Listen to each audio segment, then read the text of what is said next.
This is More Than Work, the podcast reminding you that your self-worth is made up of more than your job title. Each week, I'll talk to a guest about how they discovered that for themselves. You'll hear about what they did, what they're doing, and who they are. I'm your host, Rabia. I work in IT, perform stand-up comedy, write, volunteer, and, of course, podcast. Thank you for listening. Here we go.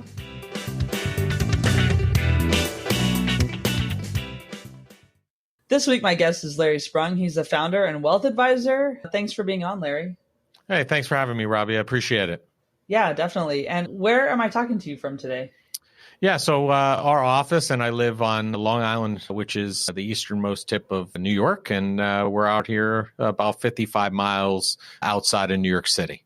Nice. Yeah, it's a great area, just New York in general, but it's kind of nice to be out of the city, probably. Yeah, it's nice to be out of the city, and it's nice to be in this area, especially as we enter the summertime, because a lot of beaches, it's a good place to be, and no snow like the winter. Yeah, yeah, exactly. I know I'm in London, and it kind of became all seasons this weekend. So it was kind of fun for the Queen's Jubilee. It was really nice, and now it's over. So now the sun's over. There you go. It happens. Yeah. It happens. So first of all, let's just talk about what you founded and what you're doing as a wealth advisor. So you founded Mitlin Financial. And so can you talk a little bit about what you do there? And also, I know in your first episode of your podcast, you tell the full story of how you named it. But if you want to talk a little bit about that too, it's a pretty nice story. I appreciate it, Robbie. Yeah, so I'll kind of start there. So in 2004, I launched Mitlin Financial, and one of the things and one of the most common asked questions, and it's kind of funny because being in financial services, people think that, the most widely asked question is, how much money do I need till retirement? Or do I have enough money to retire? And our most asked question is, where the heck did the Mitlin name come from? Because your last name's not Mitlin, and nobody there is named Mitlin. So it's an interesting story, and it's more or less a mashup of MIT was my wife's grandfather, Mitchell, and LIN was my mom, Linda. They passed away literally within hours of each other. And then my wife and I met each other. We didn't even know each other. We met each other after, like within a couple of months after their passing.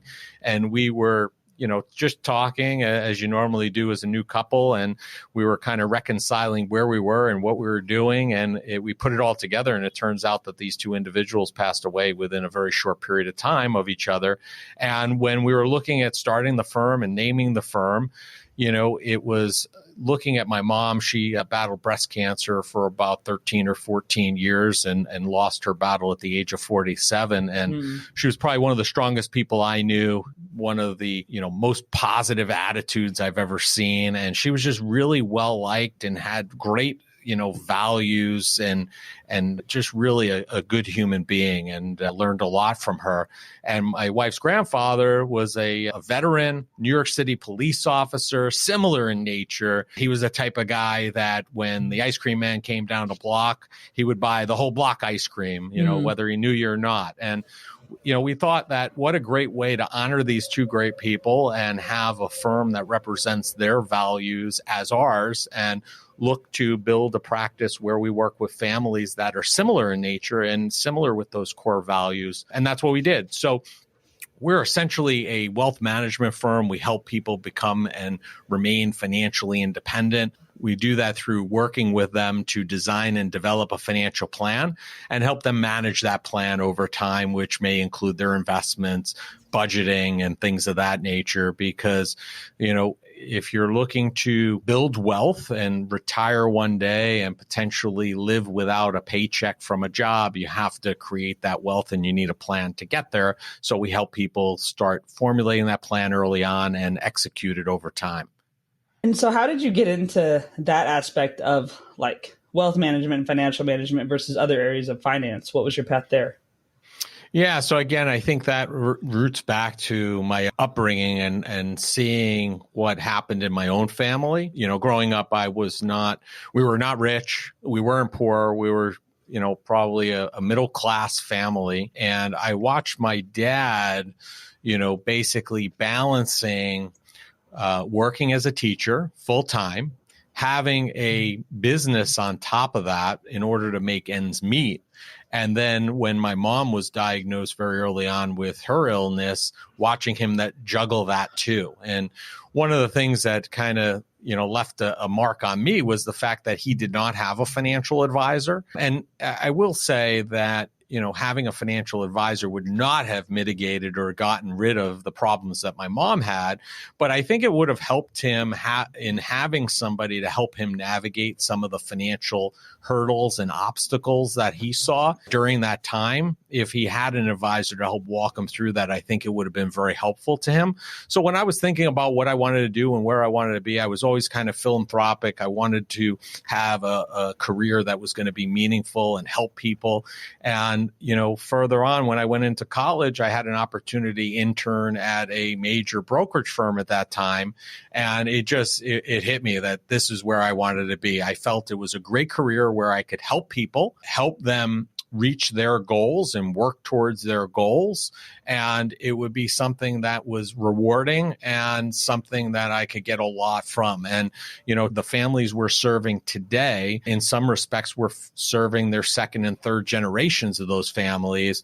And it's just a rewarding career to help people and watch their progression and be able to start with a family, watch their kids go to college and you having an integral part in helping that savings plan or seeing them get married or buy a house. These are all great events. And quite frankly, there are the other side, right? There's the illness and the early death or disability, and we have to deal with that too. Not as pleasant, but at the same time, we can feel very proud with the families that we serve, knowing that they were hopefully prepared much better off because of the planning we did for those, not so great events too. So, again, it rooted from when I was a kid. It was an area that was of interest to me, and it was something that I felt I could have a long career, very rewarding, and it stuck. I've been in the business since 1996 when I first started and left college, and haven't looked back since. Nice. Yeah, that's great. And it's nice to be, service is a big part of my life, and just thinking about what I do and how it can serve others, even in my corporate roles, like how can I serve my peers and stuff. And so I think it's cool to have that aspect. And you've been recognized too, right? You've received a few awards for your work that you've done in your company and yourself, like the 40 under 40 list for the Long Island Business News and things like that. Can you talk about kind of how that feels for you? Because sometimes if you're a service-minded person, it's also hard to get recognition, Mm-hmm. Yeah, listen, recognition is great. And if you could be recognized as a 40 under 40 by Long Island Business News, or we were 2021, we were one of the top 100 investment advisors with Investopedia. It's all good. And the recognition is nice to have your peers or organizations recognize the contributions you made. But, for me, it's really, it's not about me. It's about my entire team and the stakeholders that are here and part of Mitlin Financial. Because if it wasn't for them and all the hard work that they did, I wouldn't even have an opportunity to be considered for those roles. So, it's really a team effort that has allowed us to be recognized. And, it's just nice because I feel like recognition is enough when we work with a family and they thank us for helping them towards a specific goal or helping them through a specific time of their life. And that's just like an extra, icing on the cake when we get that recognition from outside the company. Yeah, for sure. I'm sure it is. And yeah, it's funny because I never did the whole financial advising thing for myself. I just kind of always do whatever I do with my money and make decisions that probably aren't great. But I think I learned a lot when I finally worked with one for a little while, at least, that I was able to achieve a goal. And do you find that people sometimes come to you guys, and think, I don't even know how I'm going to make this happen, but this is what I want? And how do you kind of help people build confidence in themselves for that? Yeah, I think the biggest, one of the biggest hurdles or challenges that we have is people getting to the point of understanding that they need somebody to help them through this portion of their life. It's just one of those areas that most of us inherently don't have the tools or the knowledge in order to navigate through it and get the results that we essentially want. So that's typically the first challenge. And I think the second one is people are a little fearful of what they're going to hear, whether it's going to be positive or negative. And I think the third piece is a lot of folks don't even understand what an engagement looks like or what they should expect to get out of working with an advisor. So, one of the things that we do to kind of dispel that is we always start out with a potential client with a what we call, is there a fit meeting? And really it's to determine what they're looking to accomplish, what they're looking to get out of an engagement with us. And then also at the same time, tell them how we work with families that we serve in order to see if there's a baseline inherently that makes sense for us to move forward and work together. Because we don't want to work with folks that don't have problems or issues that are in our wheelhouse that we could effectively work through and help them solve. They may come to us thinking that they need to solve X, and that may not be in our wheelhouse. So we might be able to refer them to someone to help them. But I think the important thing is, number one, recognizing that you need the help. Two, understanding what we're going to do and what we're not going to do, and finding an advisor who's a fiduciary, who's going to act in your best interest always to work with. I think those are three key factors. And then everything else could be worked out. And, it depends on what you're looking for. If you don't, maybe you don't know, and if you have 30, 40 years until retirement, you may not know exactly what you want retirement to look like. But here's where the benefit of working with an advisor comes in. At least you could start with whatever the game plan is today. And once you have that information and you have that kind of in a plan, as your life changes, it's easy to update and amend it and keep it moving in the direction that you're going, and allow the advisor to help advise you along those different stops along the way. If you don't, you might find yourself 5-10 years away from retirement, and now all of a sudden you have a good handle on what you want retirement to look like. But two things: one, you don't have as much time on your side at that point, number one.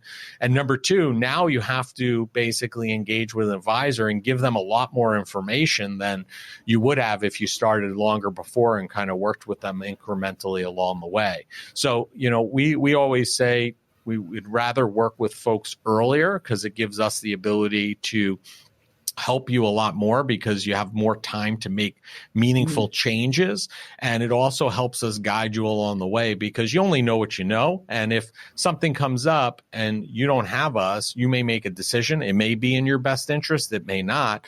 But if you have us as part of your team, you give us a call and we can tell you. We may not be able to tell you inherently that A is the right choice over B, but we can definitely lay out options that, hey, if you do A, this is going to how, this is how the pros and cons look like. And if you do B, this is what the pros and cons.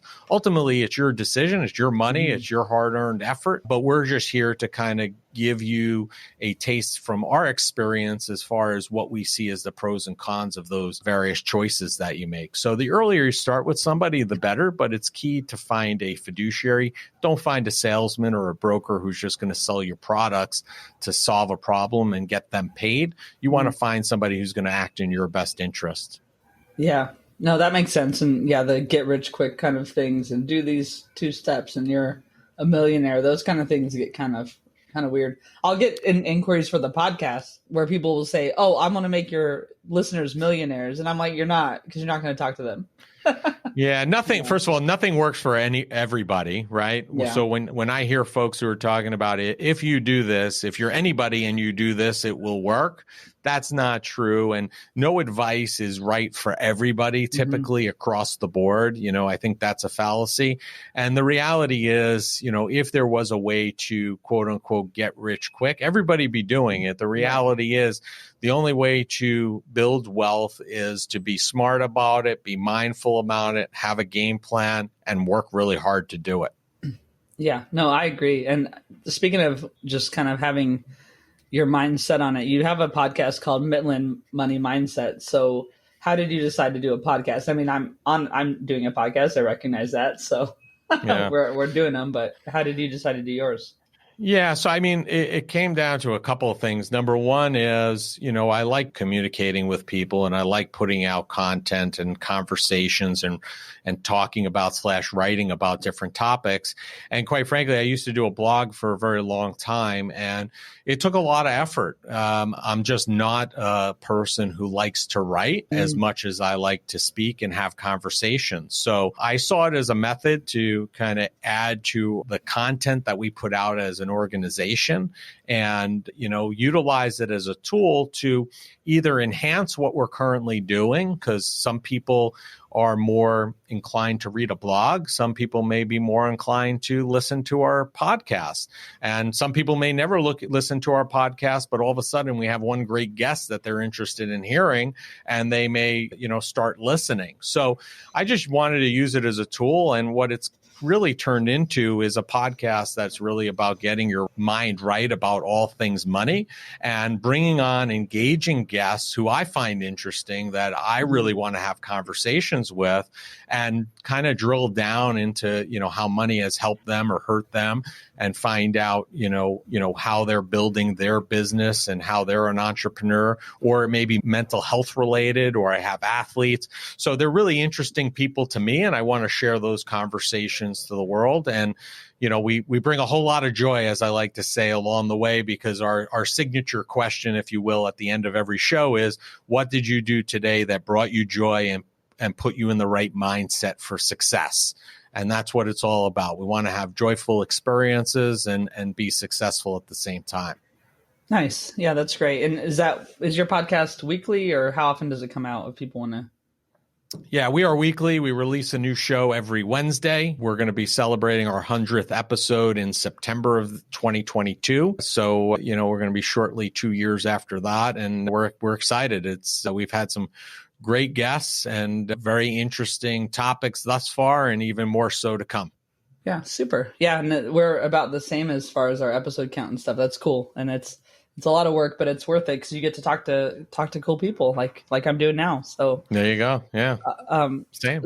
As far as what you do outside of work, and I think that's what resonated with me the most was that for this podcast in particular. But you are very active in mental health. You've been on the national board of the American Foundation for Suicide Prevention. Can you talk a little bit about your work there and how you got into that?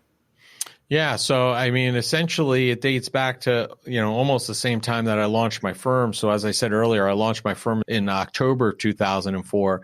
In September of 2004, I lost my brother-in-law to suicide, Keith Milano, and that he was my wife's brother. And, there was some conversation about whether or not I was going to hold off on launching my firm, but I decided, and, with the support of my family and my wife, Keith's sister, we decided to go ahead and launch it. So we lost him in September 2004, and it was really an eye-opening experience for me because I had never lost somebody close to me to suicide. He definitely had, issues. He was diagnosed as bipolar. It wasn't like this was a complete shock in terms of, losing him, because we knew that there was an underlying condition, et cetera. And my wife and I were very supportive of him. And I had spoken to him the night before we lost him. So we had spoken on the phone. My wife used to go to appointments with him. So it really spurred this need or desire to help more. And, one of the things I was always, as I mentioned earlier, I've been always philanthropic. After losing my mom at a very early age, a lot of my efforts were to breast cancer, because that's what we lost her from.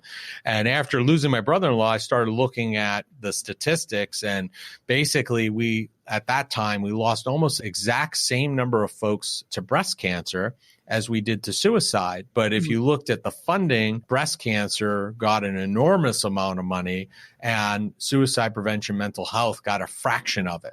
So I made a concerted effort to start putting my efforts behind mental health and suicide prevention. Essentially, we started a golf outing and started raising money that way. To date, now it's morphed and we do a book fundraiser every May for Mental Health Awareness Month. We have an awesome group of romance authors that donate a portion of their proceeds from their book sales for the month of May. And this year we had about 40 authors partake. We don't have the final numbers in yet for 2022, but we're going to be announcing that in the coming weeks as those totals start coming in. And over the last 17 years or so, my wife and I, with the help of this great community, the romance community, all the folks that helped support the golf outing, when we had it, we've raised in excess of about $1.7 million for the American Foundation for Suicide Prevention, which is held at the Keith Milano Memorial Fund, which is a memorial fund that we set up at AFSP. If you want to kind of learn more about his story and why we do what we do, if you go to keithmilano.org, his entire story's there. And I, also in addition to the fundraising, I also spent about 12 to 14 years on the national board for the American Foundation for Suicide Prevention. I just rolled off recently because I hit my term limit. And actually the term limits were something I helped install in the organization in order to keep things fresh. I still sit on the finance and investment committee, and I'm very involved. And I will tell you, we've become de facto resources for folks. We get emails, texts, messages through social media asking if we could assist, if we have, resources for certain folks. And we become a de facto resource to a lot of people out there. And even more important than the money's great, and we've done some great things with it. I know for a fact that we've saved lives and we've helped people, which far outweighs any money that we could ever raise, knowing that we've helped save lives along the way. Mm-hmm. Yeah, it's. I didn't know that about the funding for breast cancer versus this, but that's an interesting statistic. And I think there's been different ways people have talked about mental health and suicide in that time, like since 2004 until now. Oh, it's changed quite a bit. Yes. Yeah. Yes. And for the good. Yeah. That should be said. Yes. For the good. It hasn't, like, people haven't become more cavalier about it. But did you notice anything just in your work during the pandemic? I mean, that was a big time of change and coming out of it. And I think there was more awareness of mental health in general because people experienced issues that had never experienced them before just because of the new times. And have you heard any stats or anything like that kind of made you more like, yes, this is what I need to be doing, even other than your brother-in-law, but just helping people in general? So, I mean, the stats, they only publish stats about suicide rates and how many folks we lose usually annually, which is around November. So the stats for 2021 won't come out till the end of 2022. The numbers that did come out at the end of 2021 for 2020 really showed a reduction in suicide rates, which is kind of counterintuitive because if you listen to the news and the radio and all the media, they're leading you to believe that there probably would have been a spike in 2020 due to the pandemic. So, I think people are waiting to see what the 2021 numbers look like to see if there's, a longer version of this where we see a spike or if there's a continued decline. And I think there is at this point an expectation that there is actually going to be a continued decline. I think what you're seeing, and this is just merely my opinion, I'm not a medical doctor or a researcher by any stretch of the imagination, but I think over the last 17 years, you've heard a lot more about mental health, a lot more about suicide. And I don't think that suicide is more common or mental health issues are more common. I think we're hearing and talking about it more. Yeah. So it kind of gives you the impression that you feel about it. Remember, when my brother-in-law passed away 17 years, there was really no social media, 17 years ago. It really didn't exist back then. There wasn't a platform for everyday people to say they were struggling or they had issues or talk about what was going on in the news. So I think we're hearing about it a lot more, which is good because I think the more we have conversations about it, the more we speak about it, the more we normalize it, the more encouraging it is for those that are suffering or feeling like they're having an issue with a bout of depression or anxiety will feel comfortable enough to come forward and seek the treatment or the help that they need. I think to some degree, some people have a misconception that if you ask for help, that you may need help for the rest of your life. And that may not be the case. There are plenty of situations that I've seen personally and in those that I know and are connected with, where there might be a specific period of your life where there's a high level of anxiety and a couple of things may be happening all at once and maybe leading you to some issues that you need to talk to somebody about. And it may just be one of these things where you have to talk it out for a couple of months and then you move on and you're over that period. I think that just normalizing it and encouraging people to have these conversations is excellent. And the more people start sharing stories, I think enables that type of conversation and enables people to say, hey, I didn't realize you had an issue. I do too. And you got help and you got better. Maybe I should try that too. And I think the more we do that, the better off we'll be. And a lot of that didn't exist 17 years ago. There's been a huge, huge change in that regard. And my wife and I say from time to time, when we see something going on or we see somebody talking about it, we'll say, kind of tongue in cheek, we wonder what would have happened if my brother-in-law was around today and felt more normalized to have these conversations, because he was always of the ilk at that time. Nobody was talking about it. And he's like, nobody understands what I'm going through. They just don't get it. And I think today people get it certainly more than they did 17 years ago. Yeah, completely. I mean, I had on this podcast the first season, because I've made seasons just to give myself a break every once in a while, really, is the only reason. Sure. A guy, Chad Moses from To Write Love on Her Arms, and they were the first organization that came to my attention when I was struggling. And I hid depression from my family for about 8 years, as well as you can hide it. I mean, you can only hide these things so well, just because of the shame around it. And then when I was able to talk about it, now it's like, I can just say how I'm feeling and it's okay. But being in my 20s going through that, it was a lot different. And so I do think that things have improved now to the point where people are talking about it more and normalizing and sharing the stories. I mean, one reason I have the podcast is to share stories, right? But yeah, I mean, we still have a long ways to go. We're definitely in a much better position. And, the only thing I could say is I encourage any of the parents out there that might be listening, start having these conversations with your kids at a very early age. Now, you're not going to have the same conversation with a 5-year-old that you are an 18-year-old, but you can start having these conversations at earlier ages, making it normal for them, because then when they hit that period, if they hit that skid or they hit that issue that they, are having trouble with, they'll be able to come forward and have a conversation with you or somebody else about it and hopefully get on the other side of it without any, ill circumstances taking place. Yeah, it's great advice. So another area that you work in too is the Peconic, I hope I said it right, Peconic Hockey Foundation. Oh, yep, got it. All right. Nice. And so what do you do with them and what's hockey mean to you? Yeah, first of all, I'm a big hockey guy. I'm a big hockey family. I grew up playing through college. My 2 boys play still today. One's in college and one's in prep school in Minnesota. They both play hockey at pretty high levels. So hockey's meant a lot to me, and there became an opportunity to get involved with the Peconic Hockey Foundation.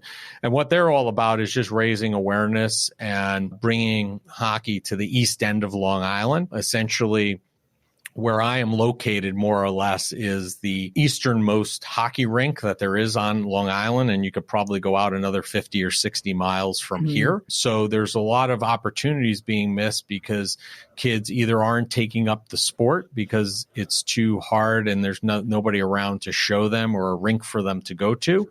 Or if they are playing, they have to, the families have to drive long distances.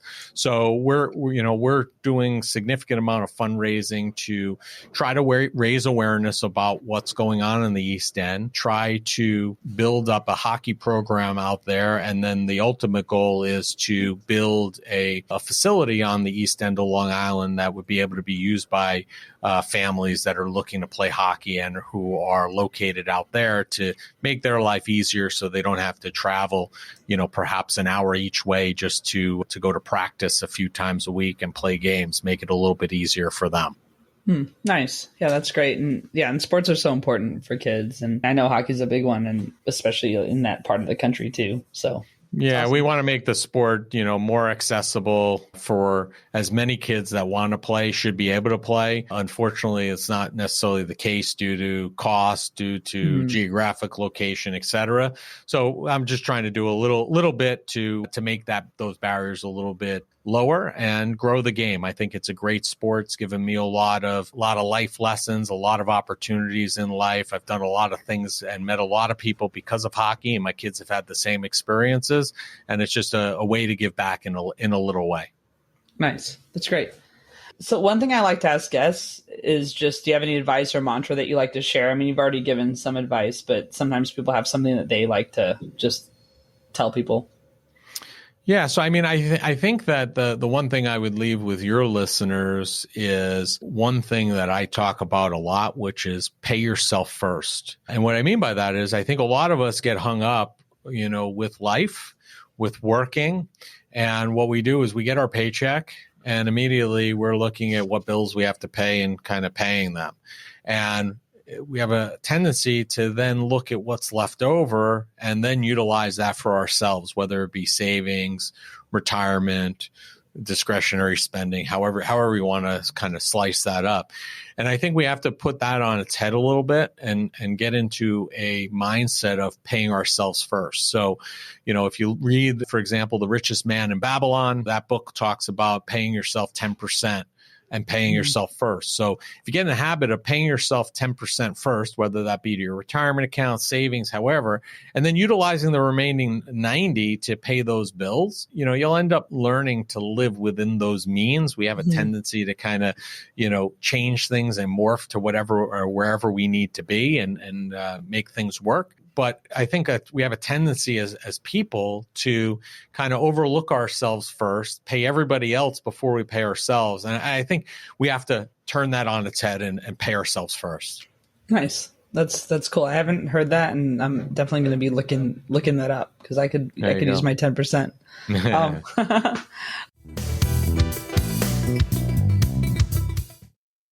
So I just have a set of questions called the Fun 5 that I ask every guest. So I'll start with those. What is the oldest T-shirt you have and still wear? So that's a tough question for me because I have a lot of very old T-shirts and my wife gives me a hard time about them because I usually keep them around because when I play hockey, I usually wear a shirt underneath my gear. So those are great shirts. But one of them in particular, as I was reading that, you had given me that question in advance and I started thinking about it. And probably one of the best shirts that I still have is I went to Binghamton University and I lived in the Newing community. And within that community, there were, I believe, 5 dorms. And there was a thing called Newing Navy at the end of the year. And it was basically like a color war between the 5 dorms. And we made a T-shirt every year. And I was there. I lived in Broome Hall and we won 10 years in a row. And Whoa. I still have that T-shirt from the 10th win in a row. I still have that T-shirt to this day. One of the residents would design the T-shirt and it was like a hand-drawn thing that we turned into a T-shirt, and it's still in my closet, albeit it usually is under my hockey gear, but I still have it and wear it.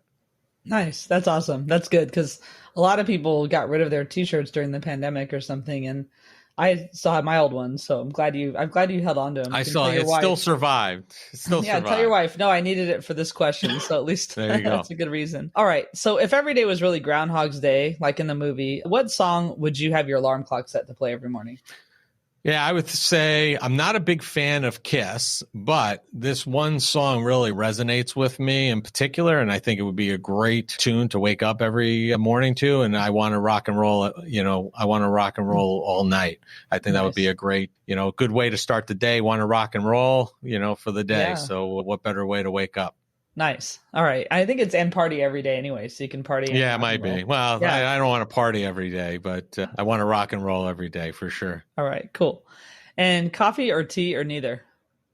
So I'll drink both, but I prefer coffee as a daily occurrence, black and as strong as possible. Nice. Okay. Sounds good. Can you think of a time that you laughed so hard you cried or just something that cracks you up when you think about it? Yeah. So, one of the things that I think about that it became a joke in my house. I guess one day when my kids were going to bed, I kind of said goodnight to them in a weird voice, like a very high pitched voice, like good night. And now it's become a thing. Like if the boys are going to bed, they'll say good night. And like so much so that I've called my oldest son in college on FaceTime and just sent him that voice memo. And it always makes us laugh. It's just one of those things. I guess you had to be there to experience it, but it still gets a chuckle out of all of us. Yeah, but that's great. That's one of those family things, and then like siblings will share forever there you go. Which is nice. For sure. Okay. So last one, who inspires you right now? Yeah, so I mean that's a great question, and I think I'm going to go back to my family for this one. I think just kind of at this very moment, and because we're kind of wrapping up the school year here on Long Island, and my oldest son's in college, my younger son just finished up his first year prep school, boarding school, several states away. Mm-hmm. They really inspired me this year, and the reason why they inspired me is they, at the age of 15 and 18, they left the house, went off on their own, and they found their way and they were able to do their thing. They played hockey at a high level, enjoyed every minute of it. And both my boys did incredibly well in school. So they really inspired me because you never know, right? You do everything you think you're doing as a parent, you're hoping you're doing as best you can. And I think, my wife and I say often our job is really to grow good humans. And they've really inspired us over the last year because they've really shown that they're turning into great humans and good students and doing everything, preparing themselves for the real world. And that's inspiring to me because it really makes you feel like you did a good job. And there's a lot of inspiration to be drawn from that. Ah, cool. That's great. That's really nice for you to talk about your kids that way too. So if people want to find you, Larry, or the podcast or your company, where should they go?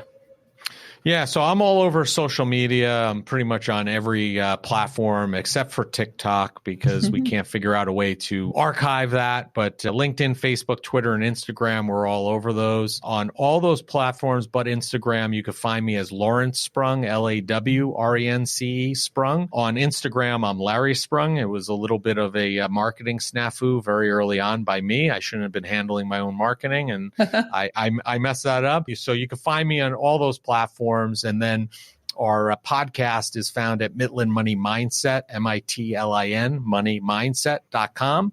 And you could also find our firm, Mitlin Financial, from there as well. Cool.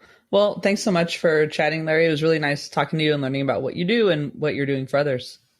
I appreciate the time and the platform, Robbie, and make it a great day. Thanks. Thanks for listening. You can learn more about the guest and what was talked about in the show notes. Joe Maffia created the music you're listening to. You can find him on Spotify at Joe, Maffia. Rob Metke does all the design, for which I am so grateful. You can find him online by searching Rob, Metke. Please leave a review if you like the show, and get in touch if you have feedback or guest ideas. The pod is on all the social channels at More Than Work Pod or at Robbia Comedy on TikTok, and the website is morethanworkpod.com. While being kind to others, don't forget to be kind to yourself.